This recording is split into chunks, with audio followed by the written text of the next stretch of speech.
안녕하세요. 대수세무 인문학당입니다. 이 시간에는 정혜공 형제의 명, 자, 호와 삶의 지향이라는 주제를 가지고 방송을 진행하겠습니다.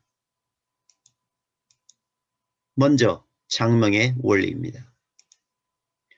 정혜공 형제의 이름에는 공통적으로 같을 약자와 쇠로 만든 기물의 이름이 들어갑니다. 그래서 이것을 풀이하면 뭐뭐와 같은 사람이 되라는 뜻으로 풀이를 할 수가 있겠습니다. 첫째인 정약현, 둘째인 정약전, 셋째인 정약종, 넷째인 정약용. 자, 첫째 이름에는 현자가 들어가는데요. 이 현자는 솥귀 또는 솥귀 고리라고도 합니다. 둘째는 전자가 들어가는데요. 저울 전자입니다. 셋째는 종자, 즉 쇠북 또는 종이라고도 하죠. 그리고 넷째인 용, 이 용자는 큰 종 또는 음악을 연주할 때 치는 종이라는 의미를 담고 있습니다. 그럼 먼저 첫째인 정약현에 대해서 알아보겠습니다. 약현을 풀이하면 솥귀와 같은 사람이라는 의미를 담고 있습니다. 자, 우리나라 사람 이름 중에 현자를 이 현자로 쓰는 사람이 많습니다.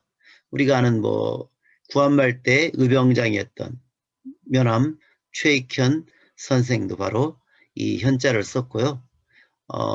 또 우리나라 전 대통령이었던 이미 서거를 하셨지만 그 노무현 대통령의 이름에도 이 현자가 들어갑니다.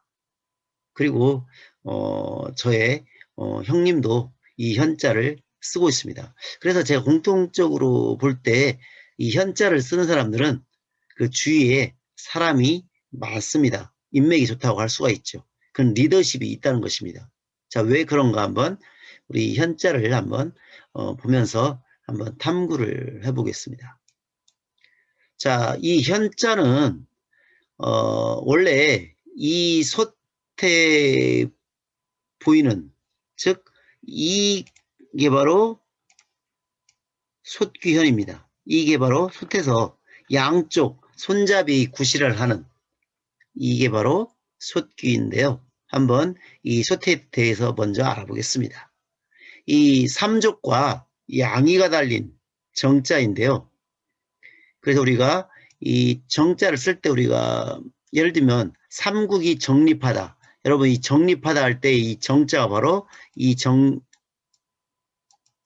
쓰죠. 립자는 이제 설립자겠죠. 그래서 삼국이 마치 솥발이 세 개인 것처럼 이 정립을 한다는 것이죠. 우리가 과학 실험할 때도 보면 산발이가 있죠. 그 발이 세 개가 달린 걸 산발이라고 하죠. 이 세 개가 있을 때 가장 안정된 자세를 유지한다고 하죠. 그렇기 때문에 이 네 발 달린 솥보다 오히려 이 세 발이 훨씬 안정적이다. 그래서 삼국 정립이라고 말할 때도 이 정자를 쓴다는 것을 여러분들이 좀 아셨으면 좋겠습니다. 그래서 이 정은 본래 하나라 우왕이 천하를 다스릴 때 만들었다고 하는데요. 이 정은 고대 중국에서 권력의 정당성을 부여하는 상징물로 덕이 있는 왕조만 소유할 수 있다고 믿었습니다. 그러기에 이 솥귀 현자가 들어가는 사람들은 그 덕이 많아서 주위에 사람들이 끊이지 않고 몰려드는 그런 어떤 공통적인 어떤 현상을 우리가 볼 수가 있습니다. 자, 그래서 이 솥귀가 어떤 정의 다리나 몸통에 비해 중요한 부위는 아닙니다. 하지만 이 무거운 정을 옮길 때는 솥귀가 없으면 들기가 곤란합니다. 그래서 이 솥귀를 드는 게 아니라 여기에 보면 구멍이 지금 파였습니다. 이 구멍 사이로 긴 막대를 끼워서 양쪽에 사람이 어깨에 걸고 이렇게 옮기도록 한 장치가 바로 이 솥귀가 되겠습니다. 자, 그럼 정약현의 인생의 어떤 행적을 살펴보겠습니다. 자, 그러기 앞서 또 우리나라에 또 솥이 있는데요. 전통적인 이 가마솥을 한번 살펴보겠습니다. 여기에서는 솥귀가 어떤 부위일까요? 바로 이게 솥귀입니다. 자, 가마솥에서는 솥귀가 사방 4군데 있습니다. 자, 이 가마솥을 한자로 쓰면 부. 자, 부라고 있는데요. 여러분 우리나라 그 부산 있죠? 이 부산이 바로 이 부자를 씁니다. 가마솥과 같은 어떤 그런 모양이기 때문에 명칭이 붙은 걸로 알고 있습니다. 자, 이 부자는 정자와는 다른 모양의 솥인데요. 가마솥의 솥귀는 정의 솥귀와 기능이 조금 다릅니다. 정의 솥귀가 운반할 때 필요한 역할을 했다면 이 가마솥의 솥귀는 솥을 부뚜막에 걸 때 솥을 지탱해주는 이 역할을 합니다. 아주 중요한 역할을 하죠. 이처럼 솥귀는 솥에서 돋보이는 부위는 아니지만 없어서는 안 되는 아주 중요한 부위입니다. 그렇죠. 이 솥귀가 없으면 솥을 지탱해주지 못해서 밥을 지을 수가 없죠. 그렇기 때문에 이 솥귀 현자를 쓰는 사람 그 주위에는 많은 사람들이 모인다는 것이죠. 자, 그럼 이제 정약현의 어떤 인생, 행적과 이 솥귀 현자가 어떤 관련이 있는지 알아보겠습니다. 정약현은 동생인 정약전이나 정약용처럼 과거의 급제에 벼슬길에 나아가고 훌륭한 저서를 남기지 않았습니다. 하지만 천주교의 외풍으로 인해서 동생인 정약전과 정약용은 유배를 가고 또 셋째인 정약종은 순교하는 등 풍비박산이 난 집안을 꿋꿋하게 지켜냈습니다. 식구라는 말은 대가족 중심의 전통사회에서 한솥밥을 먹는 사이라는 데서 유래하는 말로 솥의 상징적 의미는 크다고 할 수가 있습니다. 솥이 주방에 온전하게 자리를 잡고 있는 것은 한 집안이 계속 존속되고 있음을 나타냅니다. 정약현은 솥귀가 눈에 띄지 않지만 솥이 안정되도록 하는 것처럼 묵묵히 뒤에서 집안의 버팀목 역할을 하고자 하였습니다. 그럼 둘째인 정약전의 인생, 행적과 이 전자와 어떠한 관련이 있는지 한번 살펴보겠습니다. 이 전자는 저울 전자로 약전하면 저울과 같은 사람이 되라는 의미로 이러한 이름을 지은 것으로 추측할 수가 있습니다. 자, 이게 바로 저울인데요. 이 전자가 여러분 우리 뭐 대입전형, 수시전형 할 때도 이 전자가 쓰이는 글자인데요. 이 전자에 대해 한번 살펴보겠습니다. 저울은 물건에 무게를 다는 기구이기에 저울의 생명은 수치의 정확성에 있습니다. 정약전의 이름에 전자가 들어가서였을까요? 그는 측정하여 수치로 나타내고 분류하는 학문을 좋아했습니다. 예수의 신부들이 번역한 유클리드의 희하 원본을 읽고 깊이 탐구하기까지 하였습니다. 그런 학자적 태도에서 나온 저서가 바로 우리가 얼마 전에 영화로 개봉되었던 자산어보입니다. 여기서 자산이라고 하는 것은 이 자자에는 이것이란 뜻도 있지만 검다라는 뜻으로도 그 풀이를 할 수가 있는데요. 그래서 뭐 자자로 읽을 때는 뭐 현자로 읽어야 한다는, 그래서 현산어보라고 해야 한다는 말도 있지만 그냥 통상 우리가 자산어보라고 읽습니다. 그래서 자산은 검은 산, 그래서 흑산도의 또 다른 이름이 바로 이 자산이 되겠습니다. 그래서 흑산도에 유배되어 있을 때 자산, 어부를 저술하였는데요. 흑산도 근해의 수산 생물을 실제로 조사, 채집, 분류하여 각 종류별로 명칭, 분포, 형태, 습성과 그 이용에 이르기까지 자세히 기록하는 치밀함을 보였습니다. 자, 이 전자와 관련이 아주 깊다고 할 수가 있습니다. 그리고 또한 이 전자는 이 저울대의 뜻인 형자와 어울려 인물의 됨됨이나 재능을 시험하여 뽑다라는 뜻인 전형이라는 말이 됩니다. 오늘날의 입시 전형 또는 수시 전형과 같은 말로 쓰인다는 것이죠. 이 전형할 때 이 전형이 바로 바로 어떤 사람을 가려 뽑는다는 뜻을 가지고 있습니다. 그런데 이 가려 뽑으려면 어떻게 돼요? 그 뽑는 사람이 더 어떤 정확하고 그 어떤 재능이 인정돼야겠죠? 전제 조건이 바로 그런 것이죠. 그래서 정약전은 이름에 담긴 의미대로 병조에서 사람을 발탁하는 인사권을 쥔 병조 좌랑의 벼슬을 지냈습니다. 이조 좌랑이라 하면 이조에서 사람을 뽑는 위치인 사람이 이조 좌랑이죠. 그렇기 때문에 이 정약 저는 이 자신의 이름대로 인생을 살지 않았는가 그런 생각이 듭니다. 자, 그럼 그 세 번째인 정약종에 대해서 한번 살펴보겠습니다. 약종하면 종과 같은 사람이죠. 이 종이라고 하면 여러분 어떠한 생각이 듭니까? 이 종을 한글로 한글로 하면 쇠북입니다. 북은 북인데 그 가죽으로 만든 북이 아닌 쇠로 만든 북이라는 뜻이죠. 그래서 종의 우리 순수한 말이 쇠북입니다. 그래서 보통 쇠북종이라고 합니다.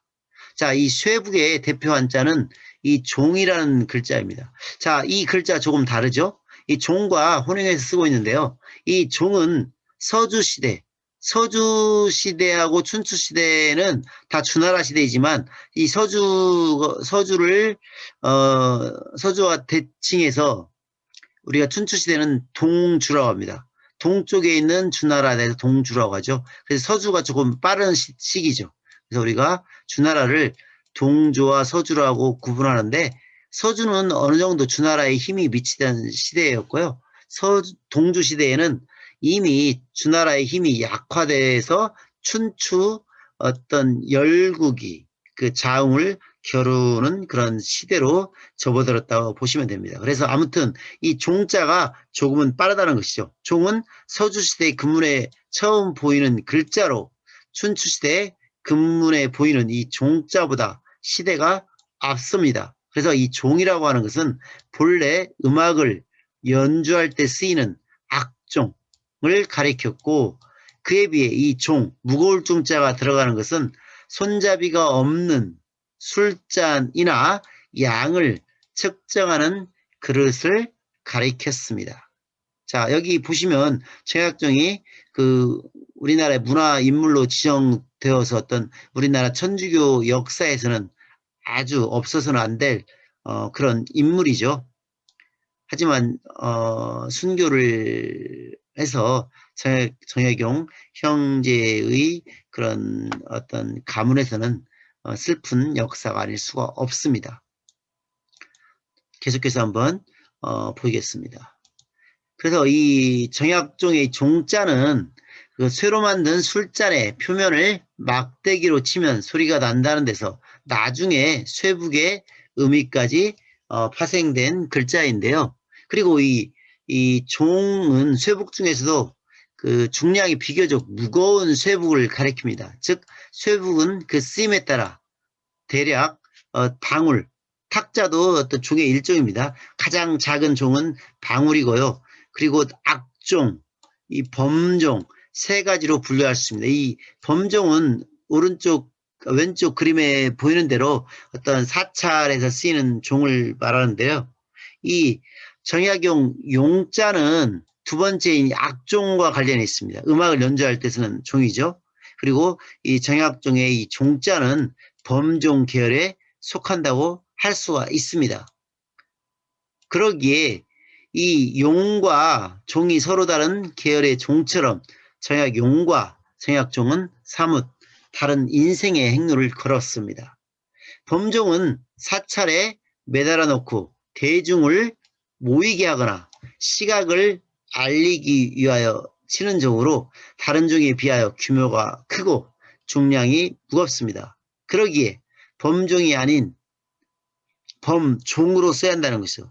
이 종자보다는 이 무거울 종자가 들어가는 글자를 표기해야 그 의미에 합당하다고 할 수 있습니다. 하지만 오늘날은 이것이 지켜지지 않고 뒤섞여 사용이 되고 있습니다. 그리고 사람 이름에 종자가 들어가는 때는 이 종자보다는 거의 사람 지명, 인명이나 어떤 그 지역의 이름인 지명에는 거의 이 종자를 쓸 수가 있습니다. 그래서 우리나라 종로할 때도 이 종자를 쓰고 있습니다. 자, 그래서 이 쇠북은 성당에서도 사찰처럼 시간을 알리거나 신도들을 모이도록 사용하는 것을 알 수가 있는데요. 그러기에 정약종의 이 종자는 천주교의 교리를 전파하는 복음의 종, 복음의 쇠북으로 보아야 할 듯합니다. 그러기에 이 정약종이 어떤 종교와 밀접한 관련이 있는 어떤 인생의 어떤 행보를 보이는 것으로 우리가 추측을 할 수가 있겠습니다. 자, 마지막으로 넷째인 정약용에 대해서 살펴보겠습니다. 이 정약용의 용자는 큰 종인데요. 그래서 큰 종과 같은 사람이라는 의미를 담고 있습니다. 이게 바로 정약용 선생의 초상인데요.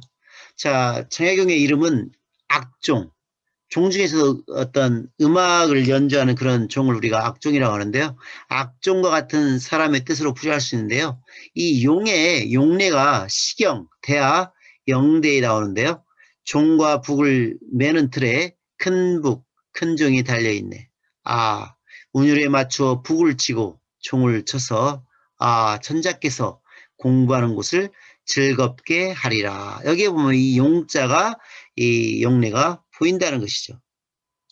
그래서 그 용은 악종 중에서도 가장 큽니다. 보통 연주할 때 치는 쇠북이 아니라 천자가 공부하는 곳에서 연주되는 악기입니다. 옛날에 출사를 위해 과거 공부를 하는 선비들은 사서, 삼경을 통째로 암기하였습니다. 정약용은 자신의 이름자인 용이 시경에서 어떤 의미로 쓰였는가를 모를 리가 없습니다. 정약용은 어려서부터 출사하여 임금을 곁에서 보조하는 역할을 하리라 마음먹었음을 짐작할 수 있습니다. 자, 이렇게 장명, 이름을 지은 원리를 살펴보았고요. 두 번째, 작자와 작호의 원리를 살펴보겠습니다. 자, 첫째인 현, 둘째인 전, 그리고 셋째인 그 정약, 종이 있는데요. 종은 그 자와 호가 없기 때문에 이 한 명을 제외를 했습니다. 그래서 용에서 금자를 떼어낸 현, 전, 용과 같은 똑같은 원리를 보이고 있습니다. 그래서 첫째 현, 둘째 전, 종, 용이 있는데요. 그래서 태연, 수호제, 천전, 매심제, 그리고 세 번째는 없고요. 정약용은 미용, 여유당. 보면 이 쇠금자만 여기 이름에서 여기 보면 이름에서 이 쇠금자만 지금 빠졌습니다. 쇠금자만 이름에서 빠져서 현, 전, 용 이렇게 일관된 그 자를 짓는 것을 알 수가 있습니다. 자, 그러면 한번 계속해서 한번 보겠습니다. 자, 청약형은 자를 한나라 양웅이 지은 태연경에서 따왔습니다. 양웅은 주역에 견주어 태연경을 지었는데요. 그 내용이 매우 심오해서 사람들이 그 내용을 알지 못하고 도리어 그를 조롱을 했습니다. 이에 양웅이 해조부를 지어서 나는 묵묵히 나의 태연을 홀로 지킬 것이다. 지킬 뿐이다. 라는 말을 했는데요. 청약현은 이 구절에서 태연과 그 호인, 수호제인 그 나를 지키다라는 뜻은 수호를 여기서 따와서 이 자와 당호, 집의 호죠. 자신의 어떤 머무는 집의 당호로 삼았습니다. 자, 여기서 태연이라고 하면 심오하고 현묘한 도리입니다. 즉, 현은 눈에 보이지 않는 우주의 본체이고 태는 그 공덕을 형용한 미칭. 그랬기 때문에 태는 어떤 수사죠. 그냥 여기에 주는 어떤 수식해주는 그 미칭이고요. 그래서 정약현의 좌우에는 이렇게 풀이할 수가 있겠습니다. 외물에 휩쓸리지 않고 자신의 타고난 성품을 단단히 지키겠다. 그래서 이 태연이라고 하는 것은 우리 모두 가지고 있는, 태어날 때부터 가지고 있는 그 본래의 성품을 태연이라고 할 수가 있습니다. 그래서 우리가 도교에서 말하는 현묘한 도, 현묘지도가 바로 도교와 관련된 것인데요. 그 사람이 그 타고난 어떤 그런 천성을 우리가 태연이라고 할 수가 있습니다. 그래서 이 정약현은 자신의 태연을 지키겠다. 그래서 여기 수호, 나를 지키겠다. 나의 태연을 지키겠다 해서 당호를 수호제라고 졌다는 것이죠. 그래서 그 당시 천주교의 어떤 그런 외풍으로 인해서 이 정씨 일가가 그 집안이 거의 풍비박산이 났죠. 두 동생은 유배를 갔고 그리고 셋째는 순교를 당했습니다. 그런 와중에도 어떤 외물에 휩쓸리지 않고 자신의 타고난 성품을 단단히 지켜서 집안을 지켜내겠다는 어떤 큰아들의 그런 의지가 담긴 그 자와 이름이라는 것이죠. 이 자는 그 아버지가 지은 것이고요. 이 수호제는 그 본인 자신이 지은 것입니다. 그렇기 때문에 장자로서 자신의 역할을 충실하게 해냈다고 할 수가 있습니다. 그래서 이 동생 정약용은 그 형의 묘지명, 그 사람이 죽은 다음에 쓰는 비석에 이렇게 마땅에 대한 모습을 이렇게 읊었습니다. 이 아이고 상함이 없은 뒤에야 그 온전함을 알겠고 재앙도 없고 해도 없은 뒤에야 그 어짐을 알겠네. 무사람은 허물어지되 홀로 확립하니 그 꿋꿋함을 알겠고 무사람은 잃어버리되 홀로 지키니 그 면면이 이어짐을 알겠도다. 최고의 찬사죠. 이 동생이 그 형을 위해서 드리는 헌사였습니다. 그렇죠. 남들은 다 야이고 상에 항하지만 그 홀로 온전하게 자신의 몸을 지켜냈다는 것이죠. 형은 아무것도 벼슬도 안 해서 어떤 알려지지 않았습니다. 책도 남기지 않았습니다. 하지만 그가 형제가 다 뿔뿔이 흩어져 있는데도 꿋꿋하게 지켜냈기 때문에 그 고마움을 이렇게 정약용 동생이 그 묘지명에 써서 헌정을 했던 것입니다.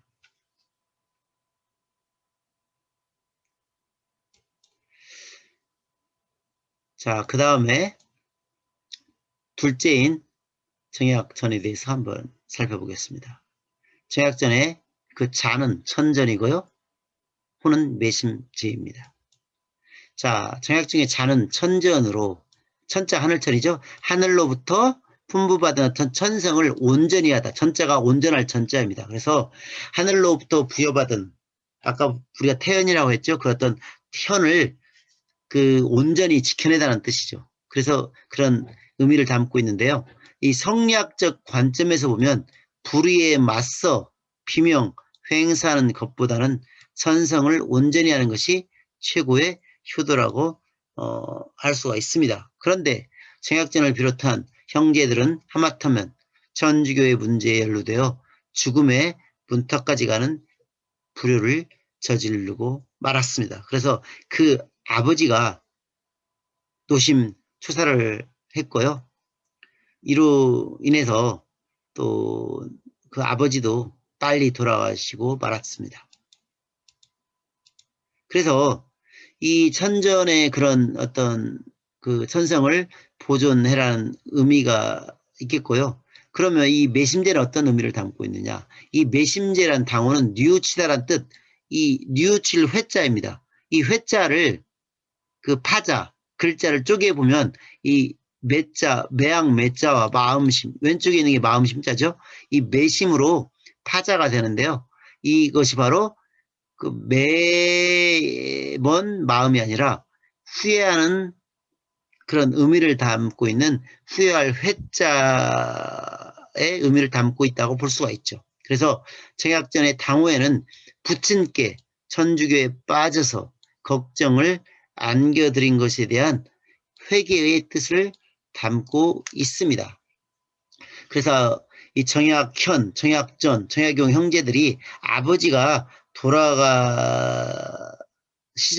장례를 치르려고 고향에 모여서 그랬던 잘못에 대한 뉘우침으로 이런 당호를 지었다고 전해집니다.